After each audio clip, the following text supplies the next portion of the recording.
Hey everyone, it's Matt and Nava Aloha. for another episode of Center at Home. We're doing this once again from Casa de Asner Paskowitz because Paskowitz Asner, I like better. oh, that's what it should be. Yeah.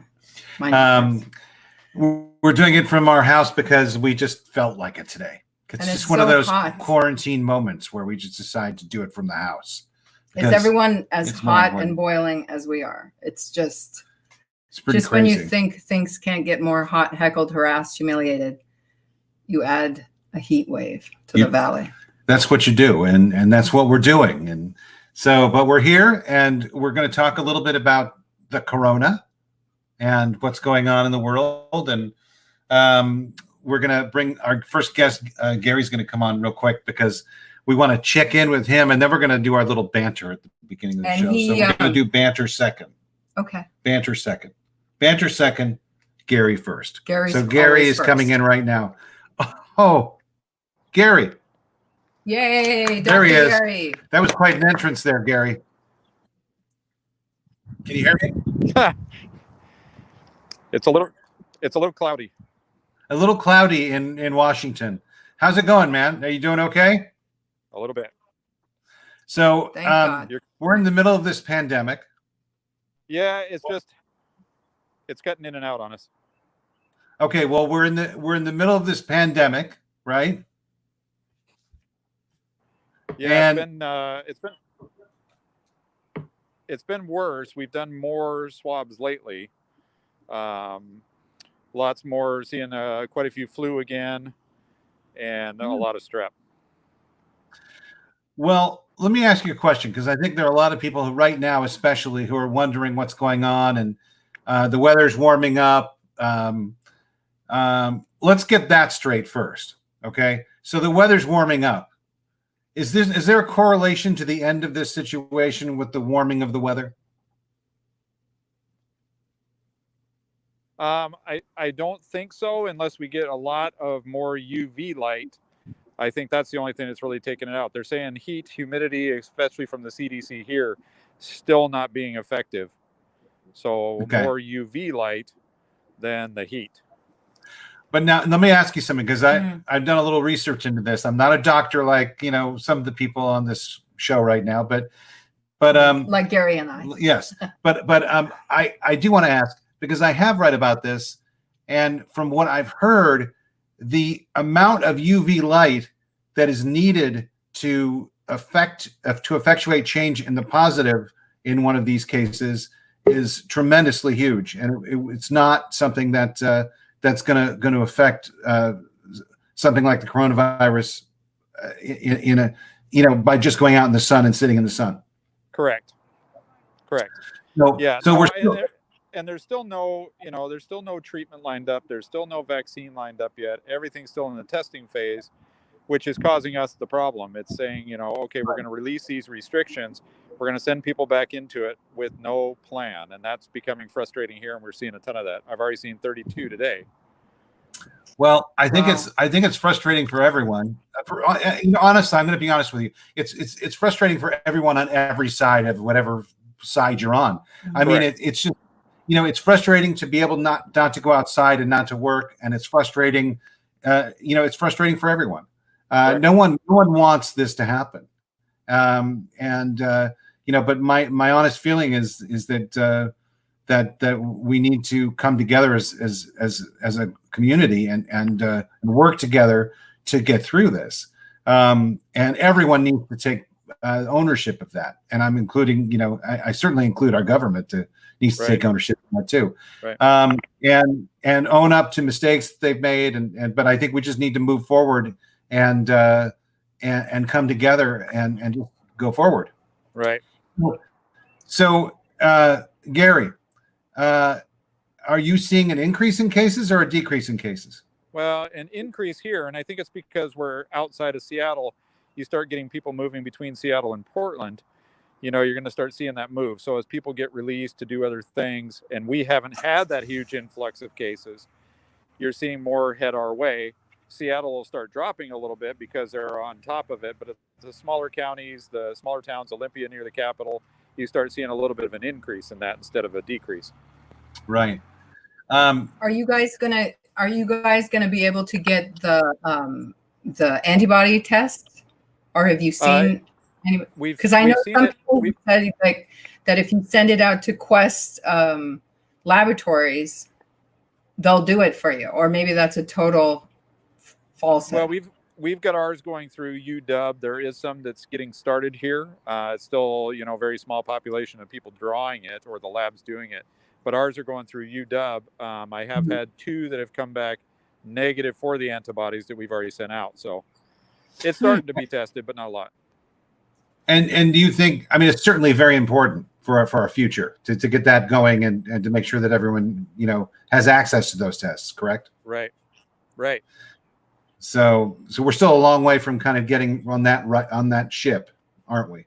Yeah, and that's the thing. I mean, if you find all these people that don't have the antibody to it, what are you going to do with that? I mean, how are they still going to get back out? And until we have a treatment or a vaccine, they're kind of quarantined just until they're not, because you're going to have these ones that are still out there with the virus or a carrier.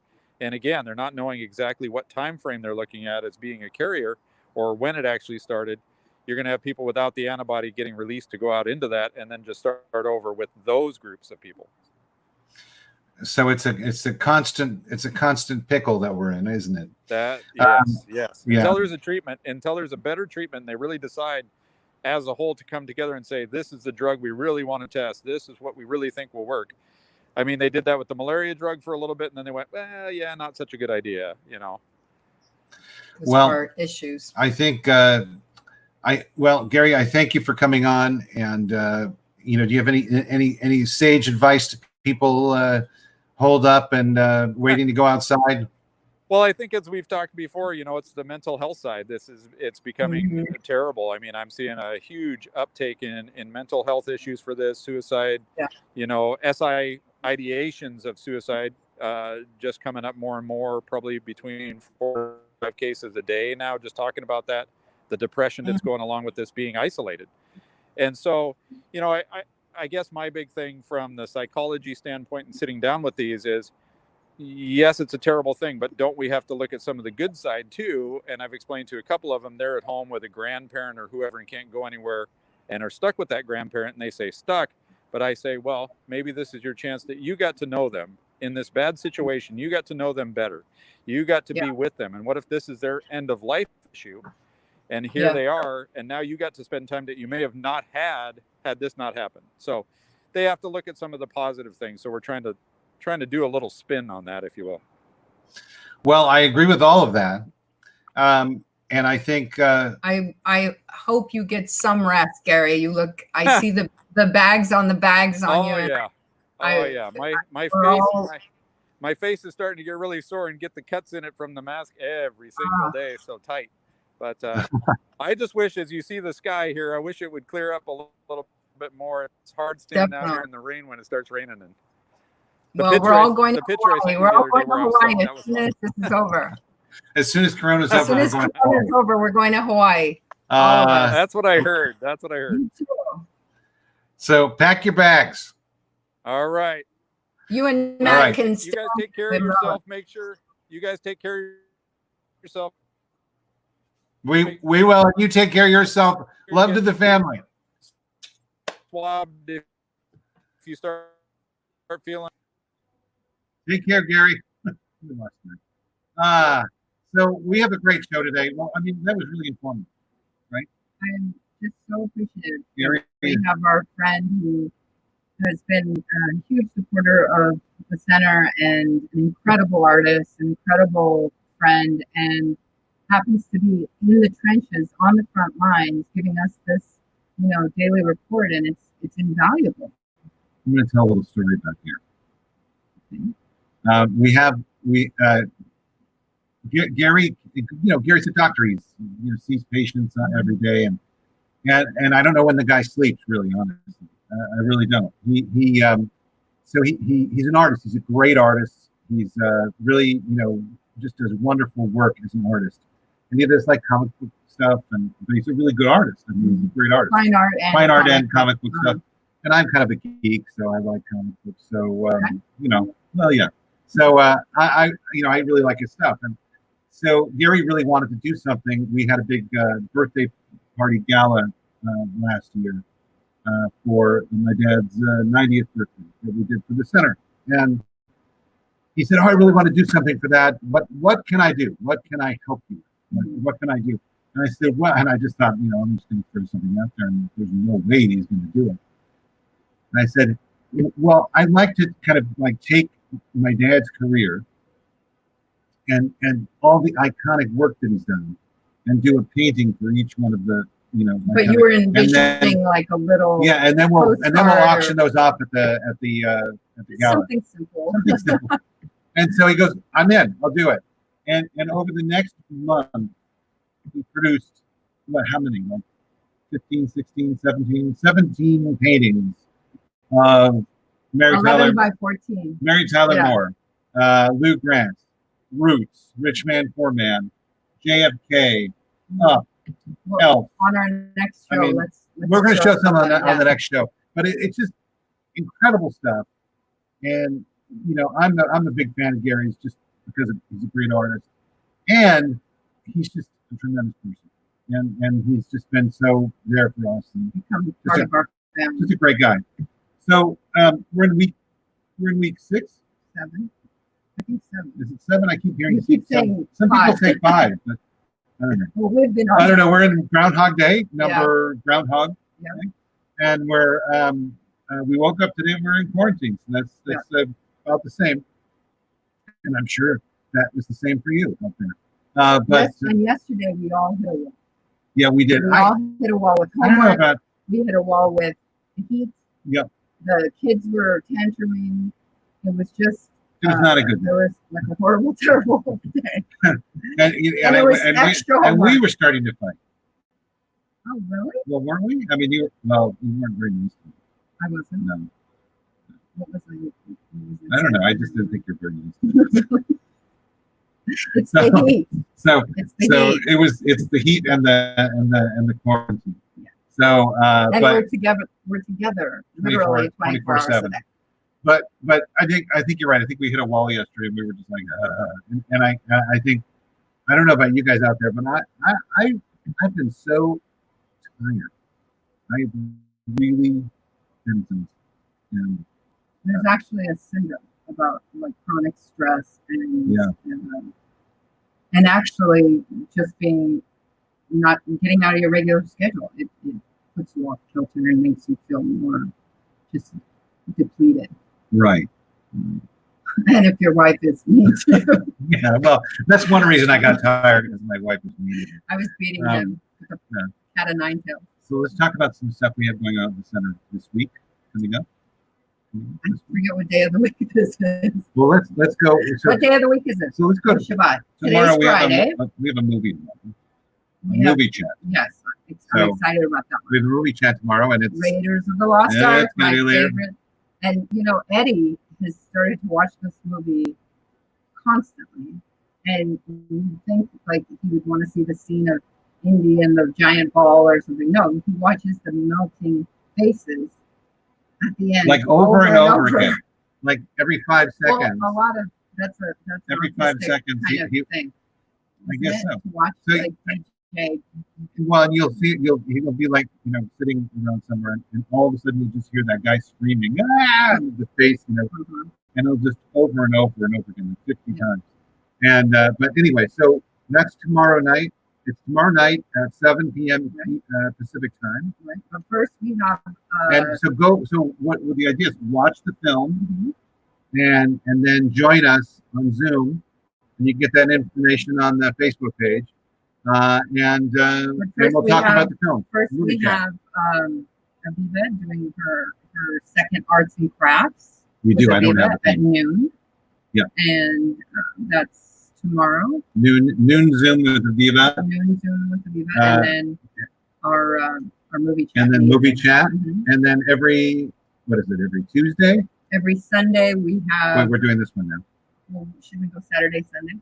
Okay, Sunday. So Sunday we have Yoga with Shauna, which is also at 12 o'clock. Yoga with Shauna. Yes. Yoga with Shauna. And you can find the information once again on our Facebook page. And then we have story time. That's going to be fun. That's bring in the little kids. That's new this Sunday, and it's going to be at Asner reading Goodnight Moon. So that will be this Sunday at 5 p.m. Pacific time, 8 p.m. Eastern, on our YouTube channel and Twitter and all that. You can find the links on there.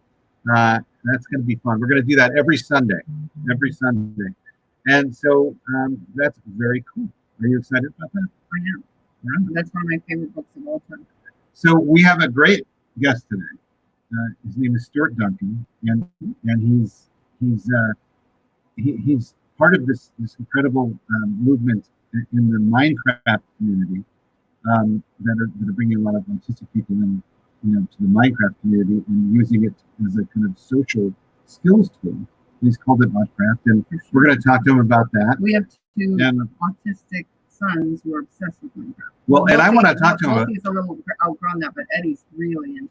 Well, I want to talk to him about Minecraft because I've always been fascinated by Minecraft, and for a specific reason, and I'm going to ask him about that.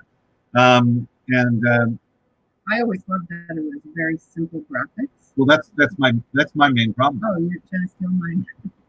That's my main problem with it. That's your problem? Yes. Oh, I love that about it. No, that's so many of the video games. Eddie wants me to play video games with him, and I look at the screen and I instantly want to throw up. I get like vertigo, motion sickness from some of these Mario Kart stuff. And Minecraft doesn't do that as much. See, I want tech and tag training. I want that kind of. I have no idea what that means. Detail and fun. I don't know. We can talk to Stuart about that when we can do. And ask him, kind of why people respond to that, because a large amount of people have responded. I thought it was a lot about building and Stuart's a dad too. Stuart's a dad too, fellow father. So why don't we bring him in? We're going to bring Stuart on, and hello, Stuart. Hi. Hello. How are you, sir? I am very good. Very tired, but very good. How are you doing? Yes, you're just saying he was tired. We were just talking about this. I'm tired too, and it's like Corona tired, right? It's like quarantine tired. So I have that, plus I'm not getting much sleep because I've been so busy. But yeah, everybody is getting the cabin fever, and there's been a lot of studies about not just cabin fever, but our brains are literally in survival mode right now. So basic functions like writing and even like brushing your teeth, like a lot of the hygiene stuff, is your brain is shutting down and diverting its energy to how do I survive this, because it doesn't know what's going on or what to do about it, because nobody knows what's going on. So it's exhausting, and a lot of people are just at home bored and exhausted, and they don't have the creative skills. They can't come up with artwork because their brain just isn't allocating the energy towards that. And I'm seeing that a lot on the server. So I've been doing a lot of reading about it. I think parents also feel guilty because there's so many posts about moms making the perfect banana bread and dad Pinterest moms, and it gives you this sense of like you're almost responsible to be proactive every day, and sometimes you just aren't. And I think that speaks a lot about all of us, and that is, I think we look for ways to make ourselves feel better. That's why, a lot of people are working out, a lot of people are eating, drinking. A lot of people are doing things to make themselves feel better, because we are in this really weird, awful situation. That's the only way to describe it. Our brains can't make sense of it, so it can't figure out a way to survive it. And you just kind of end up in a constant anxious panic, fight or flight. And you get exhausted from it. Yeah. I was talking to my adrenaline. Yeah, I was talking to my dad the other day, and he goes, "How are you doing?" And I said, "Well, I'm kind of I kind of go between, exhilaration and despair." Yeah, it's a roller coaster to ups and way up and way down. Way up, way down. So and we're all in this boat together. I mean, we're all feeling this together. This is something that is common, and it's funny. I just had a tweet of mine from a month ago liked, so it reminded me of it. And I couldn't believe it was already a month. Time is flying, even though it's going so slow. But at a month ago, I had said, from this day forward, I'm no longer going to say, "Hi, how are you doing?" I'm going to say, "Hi, nice to see you," because I know how you're doing. We're all doing the same, but I'm always happy to see you.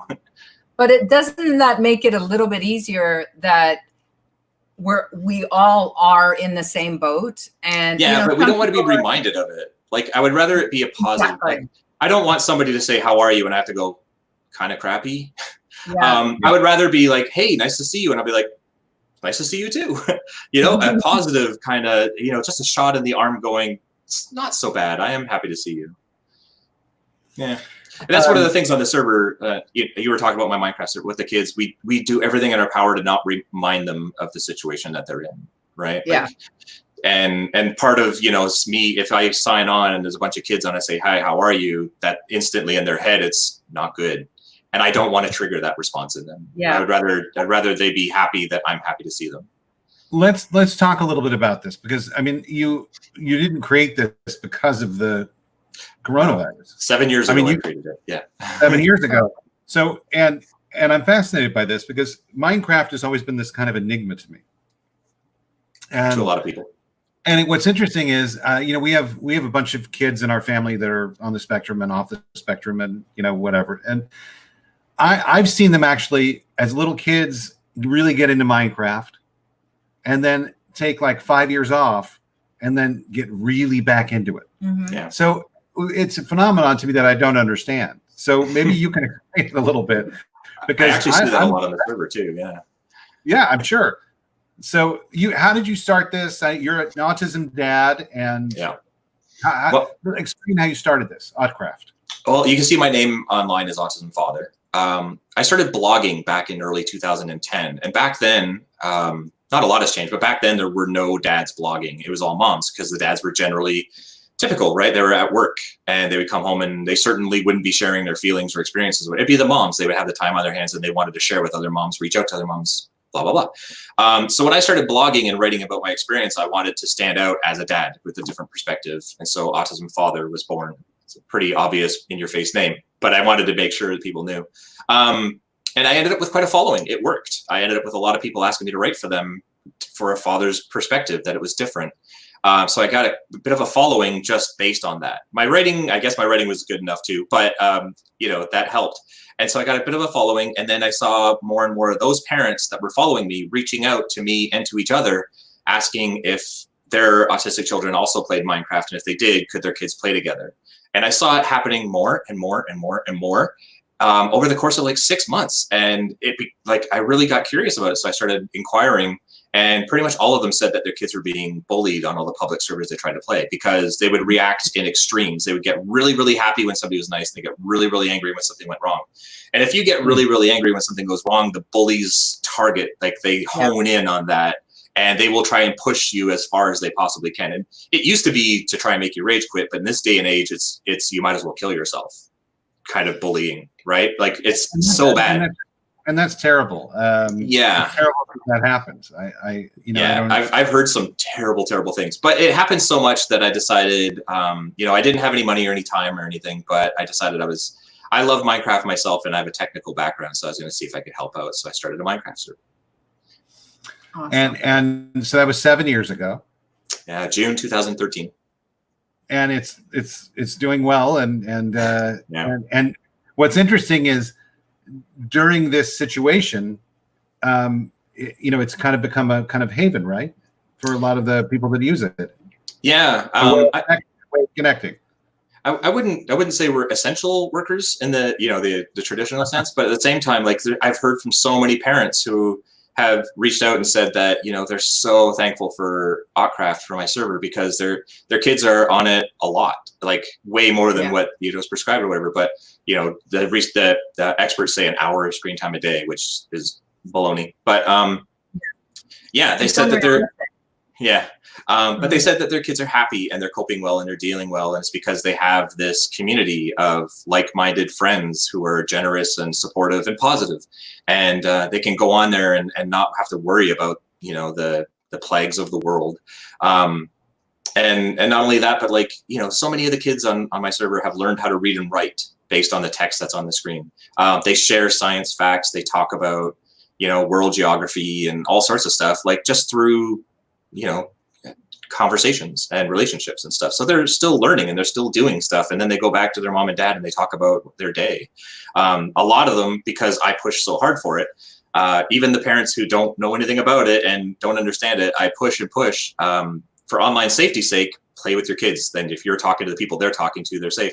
And then they join in and they end up enjoying it too. So then when they all go have dinner or something, they're all talking about their building together, what they did that day together. And it becomes an even better bonding experience they ever had.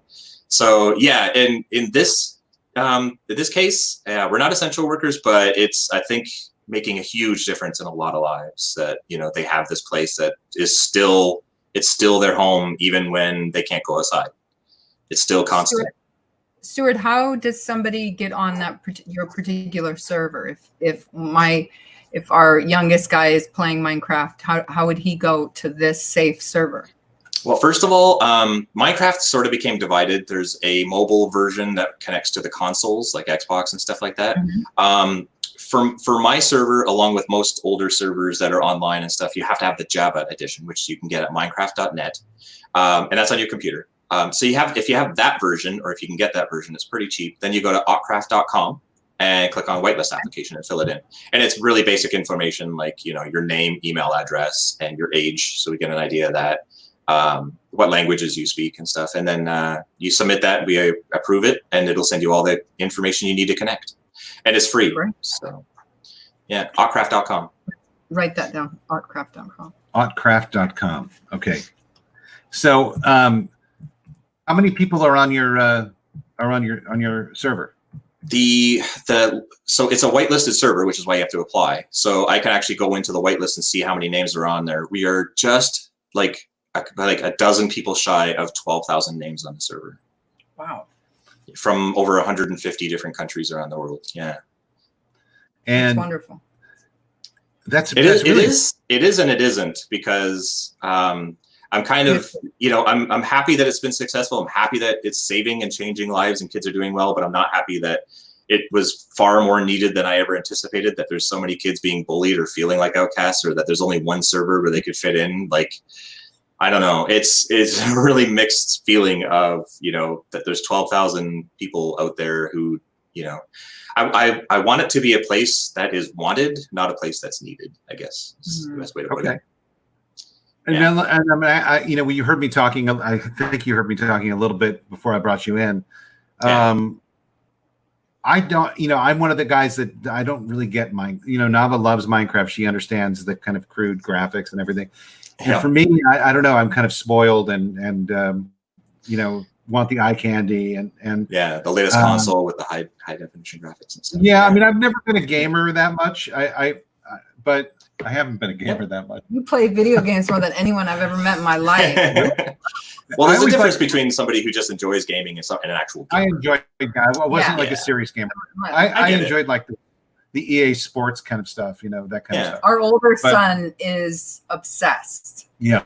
Obsessed. And I can't remember the name of the game that he plays, but it's a specific game that's not. Well, it's not Fortnite. It's the other one. It's not Minecraft. It's like killing people. But I know that he was into Minecraft and he likes Minecraft. Right. So, and I know our nephew still is into Minecraft, I believe.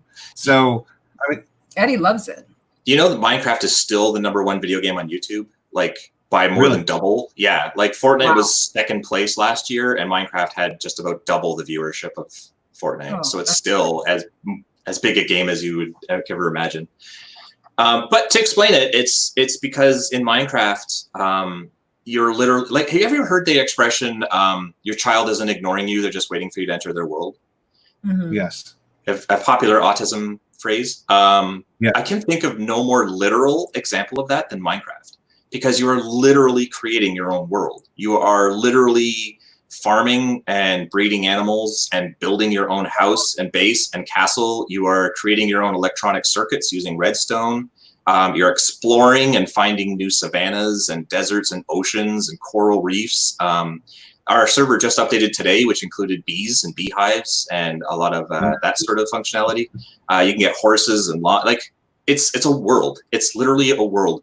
But the thing is that there's no right and wrong way to play it. Like if you go in there and build a dirt hut that you can live in, you're not doing it any more right or wrong than somebody who builds Disney's castle, like block for block.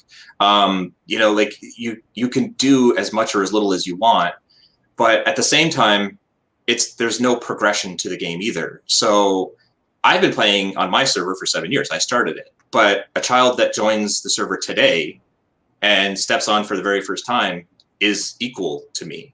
Like they might not have as much stuff, but they don't have to level up or power up or finish any quests to get to where I am. They are literally like, I can send them off into the world to chop down a tree and they can build whatever I built, or probably even better. But you know what I mean? Like, so there's no linear progression. There's no things that you have to do right or wrong. You just sign in and build your world, and it's bound within the confines of a computer program. So you know what the rules are. You know how the physics work. You know what a mob, like you know, a zombie or even a pig or whatever, you know how they're going to behave. You know how water is going to go when you place it. It's very controlled and structured, and you build it however you want it, and you have people come in and play with you and be a part of your world, and that's pretty powerful. And you know, it's not just kids with autism. It's, like I said, it's the biggest game in the world for a reason. It's everybody loves it. We have one of our viewers, Max Tuber, is saying Minecraft was popular and then Fortnite took over, and now Minecraft is popular again at number one. Yep. Now best selling game in game history. It passed Tetris, and Tetris started 30 years before Minecraft. So, yeah, I love Tetris. I love that it's creative. I love that you know, the kids need to use their brains to do it. It's not just a mindless killing game. Right. It's really creative. It's almost has a Dungeons and Dragons kind of, you know, where you really have to think. You have to. There's an architectural kind of color palette and artwork and design. I think it's great for everyone. And like you say, Stuart brought in this social, safe aspect of it, so kids don't. Well, that's actually really fascinating to me, because you know what you're saying is, and I should actually take a look at this really and kind of look at it. Well, you can help Eddie sign up to Stuart's. I will actually. Yeah.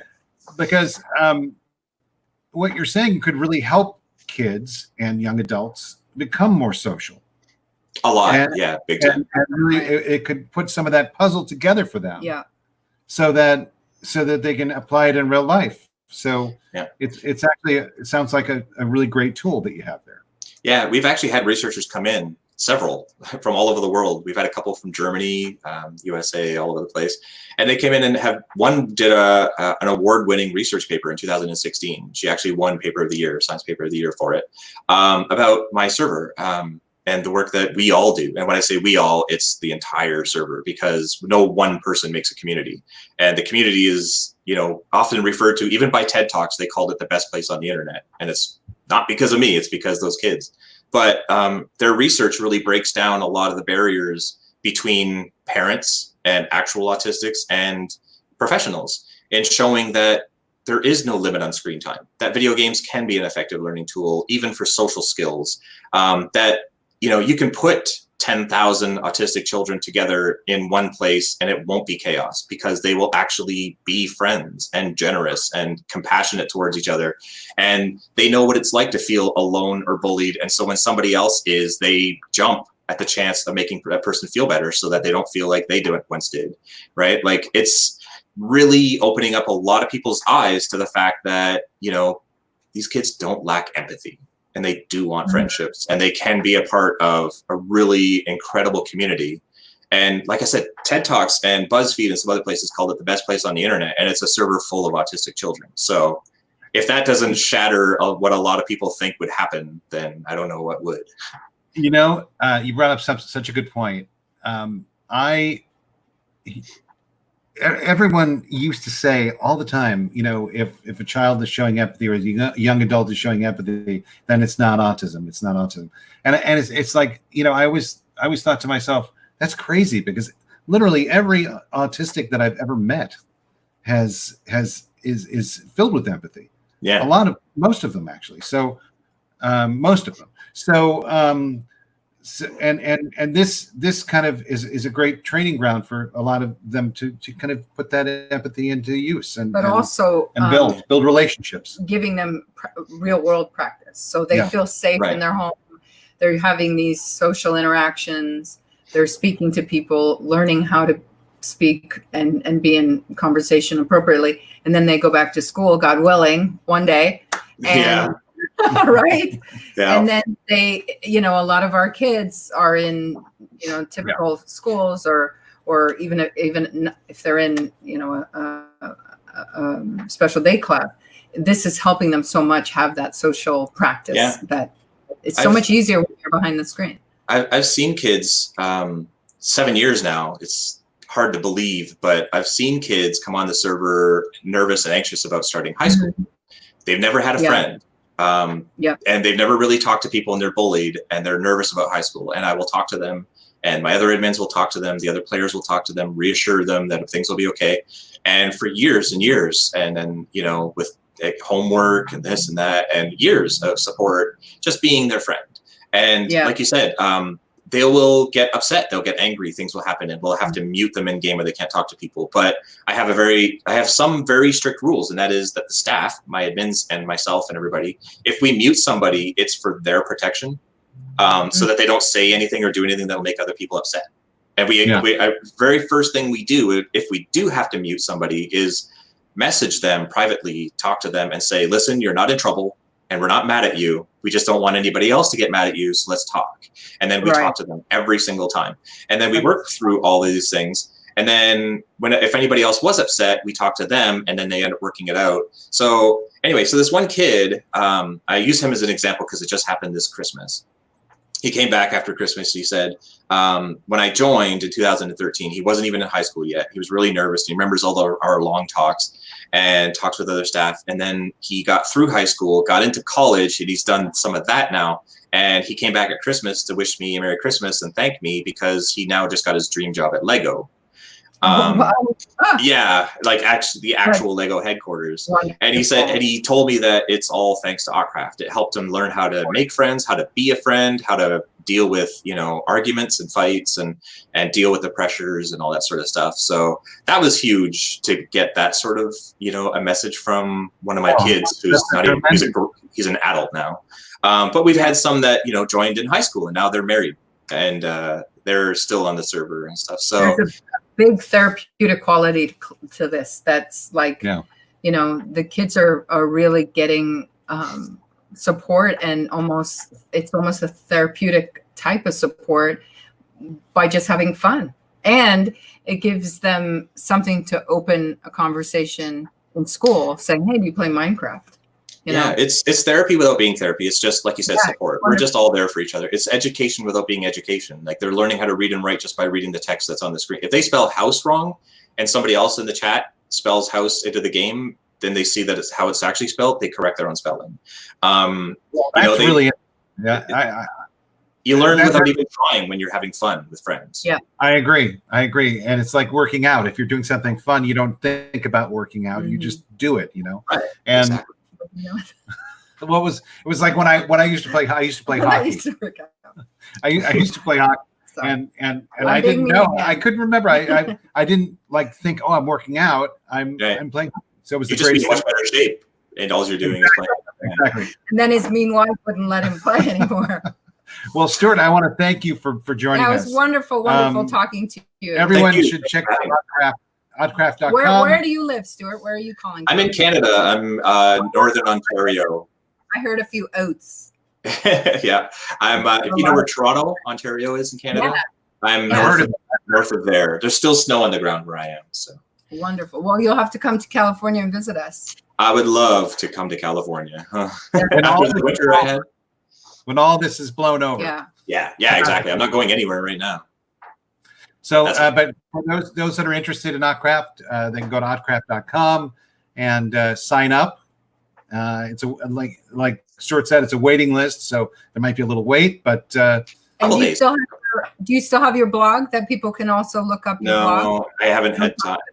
I literally sit down at my desk at 7 or 8 a.m. and then I go back to bed at like 1 or 2 a.m. The whole time working on server stuff and with people and doing interviews and stuff like that. Since it's been such a roller coaster. I've never imagined starting a Minecraft server would lead to interviews with you and TED Talks and being Good Morning America and PC Gamer Magazine and research articles. And yeah, so my life has been pretty busy the last 7 years, but it's been the most rewarding thing I've ever done. I watched your TED Talk and I thought it was amazing. So if anyone wants to see it, where can they look at that? You can go to TED.com/Stuart Duncan, I think. Okay. I don't remember what the actual, but if you, it's the only Minecraft TED Talk there is. So if you go to TED.com and search for Minecraft, you'll find it. It's the only. It's one. really amazing. It's very insightful, and I commend you on it. And thank you. And I want you to go to the Ed Asner Family Center Facebook page and join our dads group. Okay. Because we have the dads group, and I'd like you to take part in some of the stuff we're doing. So, yeah, and anyone out there who's a dad, join our dads group. So, right? Absolutely. Yeah. We're going to have a game night pretty soon. It's going to be a lot of fun. But Stuart's right. There's so few dad perspective supports in general. Crazy. And usually the dads get a bad rap. They do. But you're a good dad. Thanks. And you're a good, your Oddcraft is amazing. And I thank you for coming on, Nava. Thanks for coming on. It's wonderful talking to you, Stuart. And we'll talk to you soon. It was great talking to you. Don't be a stranger. Oh, no problem. All right. Take care. Thanks. Bye. All right. That's very cool. Oh, I love that. Yeah. Gosh. So anytime there's a situation where kids can just feel like they're not the only person in the world and have that opportunity to just make a friend. I know a very close friend of mine, and I won't say who it is, said that their son was forever changed when he got on his group chat with his friend. I know exactly who it is, and I'm not going to say it. But yeah, and it's just unbelievable. Max says his sister is even playing Minecraft right now. Wow. And so I just want to say that I'm not convinced that video gaming all the time is the greatest thing in the world, but I do think there's something interesting. You need to play Minecraft with Eddie, like Stuart suggested, because you're so used to the other side, which is the Fortnite and the thing that Wolfie plays, and it's really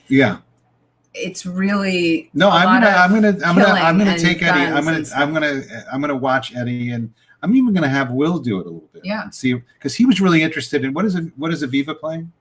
What is that? Animal Crossing. It sounded very similar. Well, no, it's the same kind of world. It's he said. But I think Will would have an interesting time with it too, because he was really fascinated. And by Stuart said they introduced bees, and Will obsessed with bees and beehives and stuff like that. Yes. So all right, so that's our show. We will see you next week. I will see you next week. Wouldn't that be awesome? I'll go to Hawaii. I'll quarantine in Hawaii. That's what you want, isn't it? I'm the mean one. You just said I'm the mean wife. Right. Wow. Truth comes out. America. Truth comes out. To everyone out there, 7 year age. No, we're not 7 years yet. Yeah. 7 years. 7 years? I'm 7 years. Really? Yeah. Whatever. Okay. I guess we were in the gray area still. No, we've been married for 5. Yeah. That's what I meant. Yeah. So everyone out there, thanks for joining us. Keep doing the good thing that you're doing. And stay cool in this heat. Stay healthy, stay cool, and keep enjoying. Find something about this to enjoy. I know it's not fun. I know it's not easy. Believe me, I know it's not easy. But just find something to enjoy. Well, health and life is... You're pretty rich if you have your health and your life. And no, but I know a lot of people have issues, and this is creating issues for them, and it's tough. It's tough. And, of course. And I want everyone to know. Like Stuart said, the chronic stress. I want everyone to know out there that we're all in this together. We're all in this together. We're thinking about you, and keep fighting the good fight, and we'll get through this. And we're here for you, and we're always here for you. And if you have any issues or you wanted to speak to somebody like Dr. Gary was talking about, that we always have somebody here for you. Our telehealth sessions are in place. www.edasnerfamilycenter.org or Krissa@edasnerfamilycenter.org if you want to speak to a therapist. Exactly. And until next week, we'll see you then. We'll see you then. We love you, and we'll see you next week. Bye-bye.